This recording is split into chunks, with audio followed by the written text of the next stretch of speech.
I hadn't heard that kind of bark in 15 years. By the time I reached the front door of our house in Cleveland, Ohio, it had thinned into a shaky whine.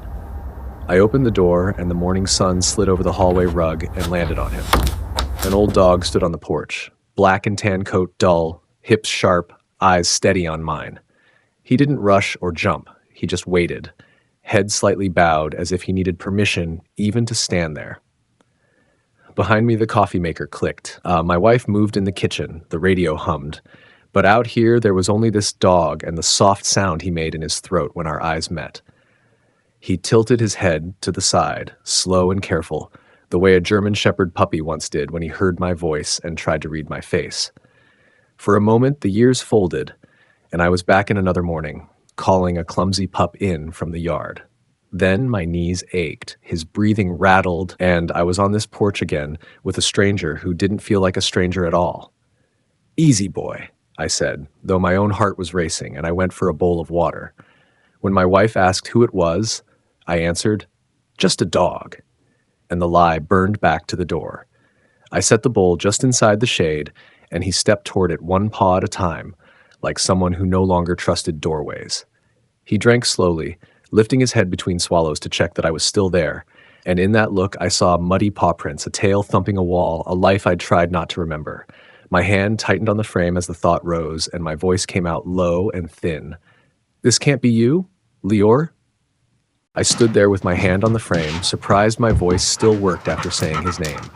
Most strays I send away with a clap and a word, but this one watched me, patient, like he'd been at that door a long time.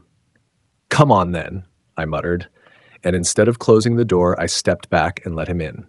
He paused on the threshold, then eased one paw onto the rug, then another. From the kitchen, my wife called, asking who it was, and I said, "Just a dog." But something in my voice pulled her to the hallway. She looked him over, saw the ribs and the gray around his eyes, and her face softened. "There's something about him," she said. "He looks like he's been trying to get here for a long time." The dog didn't rush to her, didn't nose the couch or the table. He walked the hallway in a slow circle, nose low, breathing along the baseboards like he was checking old memories. He stopped by the arch to the living room and stood over a bare patch of floor, staring down at it. That empty space once held a round dog bed, the first one we bought for a black and tan German Shepherd puppy, paws too big and eyes too serious for his age. I saw Leor in my mind, sliding on the linoleum, tumbling, getting back up, and circling back to lean against my leg. The old dog folded down with a sigh and lay in that spot like his body remembered it better than his mind did. My wife looked from the floor to his face, and my voice came out thin. "You remember how he was back then?" I said. "He used to sleep right there." She began to look at this stray as if he might be someone we'd been missing. Watching this old dog fill that empty spot on the floor pulled a thread I'd been holding for years. I could see another day as clear as if I'd just stepped out for air and walked back into it.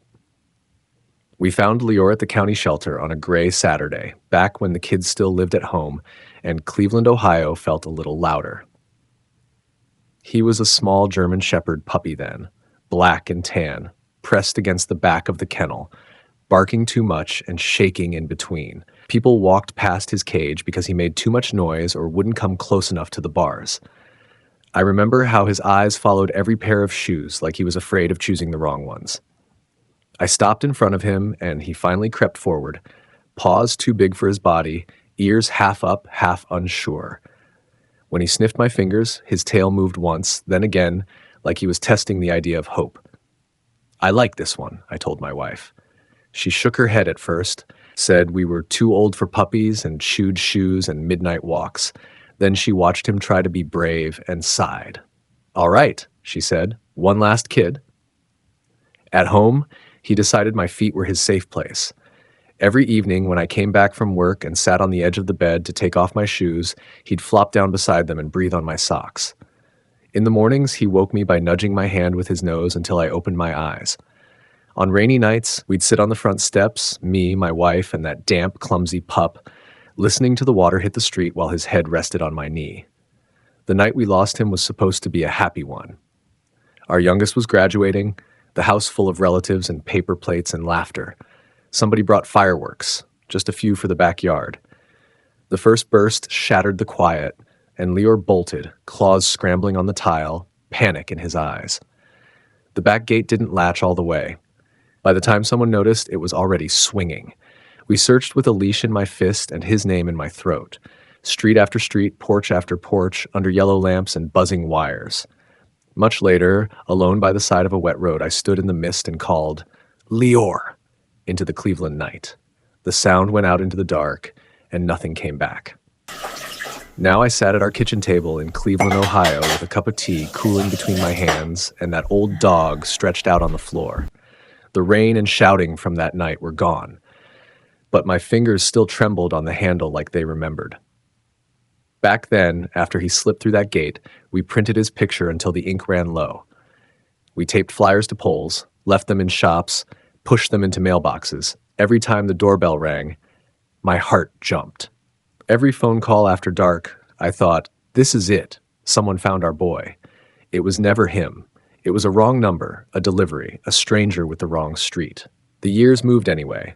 The kids grew up, packed their rooms into boxes, and left our street for their own lives.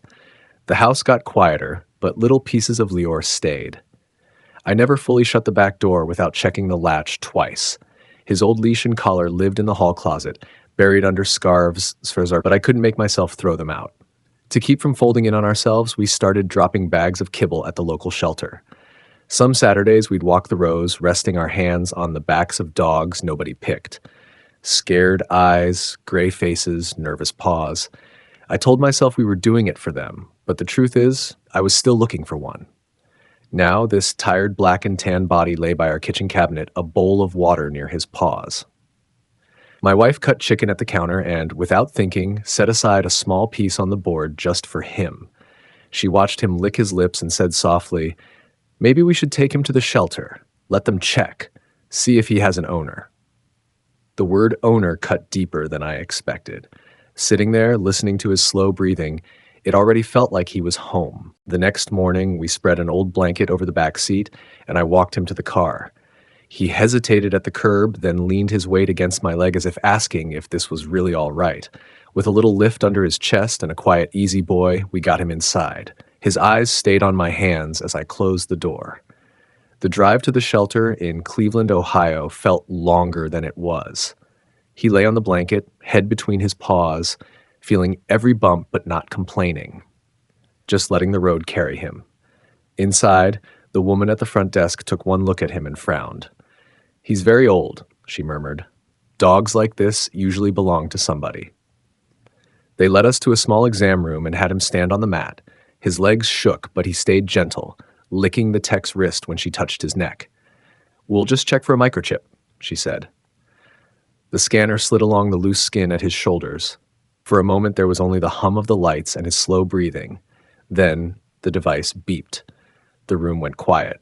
The young woman moved to the computer and typed in the numbers. At first, her face was just business, the look of someone used to bad news. Then her eyebrows pulled together and she turned her head toward me.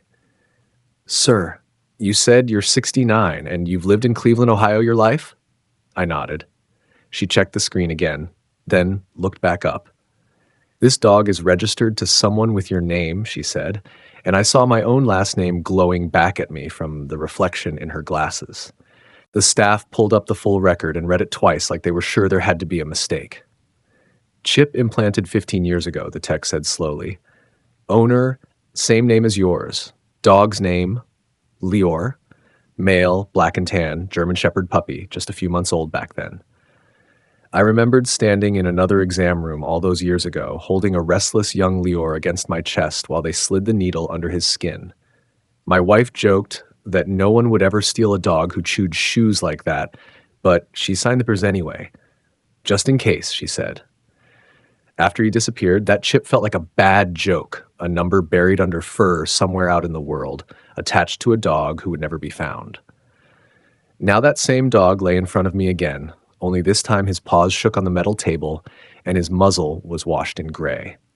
The tech was saying something about how rare this was, about how they'd never seen a chip hit that old, but her words floated past me. I was listening to his breathing. There was a sound I hadn't made in years, a sharp little whistle followed by a single word that used to pull him out of bushes and away from squirrels.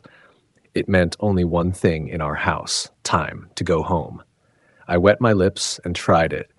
His ear flicked first, a small, tired movement, and then his head lifted. For a second, he looked at me. Not through me, not around me, but straight into my face like he was reading it. I reached out with a shaking hand and he leaned in, just a little, tilting his cheek into my palm the exact same way he did as a pup, and my eyes filled before I could stop them. They printed out the paperwork and slid it across the counter, and my hand shook on the pen as I signed. One line called me the current owner, and it felt like finishing something I'd started 15 years ago. Out in the lot, we spread an old blanket on the back seat. He needed a lift to get in, but there was no fight in him. On the drive back through Cleveland, Ohio, he let his head rest on my thigh, the way a young German Shepherd puppy used to after walks, only now each breath was rough and sometimes ended in a cough. My hand stayed on his neck, and he leaned into it like he understood. At home, my wife went to the hall closet. She came back with a faded blanket and laid it by the couch, in the spot he'd once claimed as his. We didn't call him. He walked over on stiff legs, turned once, and lay down in the middle of it with a low sigh, as if some part of him had been heading for that spot all along. Later, we led him to the bathroom. We helped his front paws into the tub, then the back, moving slow so he wouldn't slip. The first rinse ran dark into the drain, and he stood still, leaning his shoulder into my hand. I thought of trying to wash him in the sink when he was small, water everywhere, paws in the air, that bark that used to make us laugh. That night, when the house had gone quiet, I turned off the living room light and started down the hall. Behind me, I heard claws on wood. He followed until he reached my side of the bed and lowered himself there with a long, tired breath, as if he had finally made it back to where he was meant to be. The next morning showed me what my heart had been trying not to see. When I called him, Leor tried to stand, and his back legs didn't quite listen. He pushed himself up, paws slipping a little on the hardwood, and leaned his shoulder against the wall like an old man steadying himself on a rail. He made it to the kitchen, but each step looked like a small argument with his own body. We took him to the clinic a few blocks from our house in Cleveland, Ohio. Leor let them lift him onto the table, let the vet touch his hips, listen to his chest, feel along the ridge of his spine. He didn't growl or pull away, just watched me with those same dark eyes a German Shepherd puppy had once turned on me when he didn't understand what was happening. The vet rested his hand on Leor's back and spoke the way people do when they've had this talk many times. "He's had a long run," he said. "He may not have a lot of time left. What matters now is comfort, love, no pain. He's already made his journey." On the drive home, pill bottles rattled in the little paper bag on my knee. I thought about the ones lined up on our kitchen counter for me, labels with my name, my blood pressure, my heart. Two old souls in one small house, both moving slower than we meant to. The TV in our living room talks to itself most days just so the rooms don't feel empty. And now here was this dog, breathing softly in the back seat, who had crossed half a life to come back to us. I'll be honest with you, I was afraid to love him all the way again. I already knew what it felt like to stand in the dark and call his name into nothing. But even on the days his legs shook, if I walked into a room, he tried to stand up for me. That kind of loyalty doesn't leave you much choice. That evening, we sat on the couch with Leor between us, one hand from each side resting on his back. His breathing was uneven, a little whistle on the exhale, but it was steady, and the warmth under our palms was real. When night came, I turned off the lights and waited for the familiar sound of him settling by my bed. This time, he lay down in the doorway instead and stayed there, head on his paws, watching us. For the first time, the thought slipped in clear as a bell. What if tomorrow morning he doesn't get up at all? Morning answered that question in a way I wasn't ready for. When I came around the bed, Leor was awake but still, his head flat on the floor, eyes following me with a kind of apology in them. I called his name the way I always did, but his paws didn't move. He just watched me, tail giving the smallest tap like he was sorry he couldn't do more. In my head, I saw another morning, a young German Shepherd puppy tearing up and down our backyard in Cleveland, Ohio, flying over the 3 porch steps like they weren't even there. Back then, he hit the end of the leash so hard my shoulder ached for days, and I used to grumble while secretly loving every pull. Now that same dog could barely lift his chin off the floor, and the space between those two pictures hurt in a way I can't explain. My wife knelt beside him and ran her hand along his side. "We could call the vet," she whispered. "Ask him to come here. Maybe it's kinder than making him ride again." We both knew what kind of visit that might turn into. Just then, the front door opened and our granddaughter stepped in, backpack still on one shoulder. She'd grown up on stories about Leor, the dog who vanished and somehow came home again. When she saw him by the bedroom door, she went quiet. She set her things down, knelt, and laid her small hand on his neck. "Hi, Leor," she said, barely louder than a breath. For her, he had always been a legend. For him, it was enough. He blinked once, braced his front legs, and with a long, shaky effort pushed himself upright. He swayed, took one step, then another, leaning heavily but moving anyway until his nose reached her palm. He pressed his muzzle into her hand and closed his eyes like he'd been trying to get to that moment for a long time. Watching him stand when he had every right to stay down, something shifted in me. If he can find the strength to get up for her, I thought, then maybe we still have a little time left. And for the first time in years, the fear in my chest sat side by side with gratitude. After that morning, we stopped counting how long he might have and started counting the small things he still gave us. The stripe of light on the kitchen floor where Leor liked to doze by the window. The soft tap of his nails in the hallway when he decided to follow me anyway. The quiet little growl in his sleep when he chased something only he could see. We brought back some old habits, just in a different shape. Our walks became slow laps around the block in Cleveland, Ohio, not adventures, just circles. I let him pick the pace, stopping when he stopped, waiting when he needed to breathe. There was no rush left in either of us. We just went as far as his legs and the day allowed. One afternoon, I pulled the photo albums down from the closet. I sat on the floor next to his blanket and turned the pages for him. There he was as a young German Shepherd puppy, curled up on my boot, while the kids drew pictures around him on the living room rug. He didn't understand the photos, of course, but he rested his head on my knee while I talked, as if the sound of those memories was enough. One evening, the wind kicked up outside and sent dry leaves spinning across our front walk. The door was open just a crack, and Leor saw them. For a second, something lit up in him. He shuffled out, made a few clumsy, almost puppy-like hops toward the swirling leaves, and I swear I saw time loosen its grip on both of us. For the first time in 15 years, I felt more than regret. I felt grateful. Grateful that instead of an empty collar in a closet, I'd been given the chance to walk him home again and sit beside him while the days ran out. I still go to bed every night a little afraid he might not be there in the morning. But now that fear sits inside a quiet peace. Because whatever happens, we've finally had the time to say everything that matters. We never marked a single day as the end.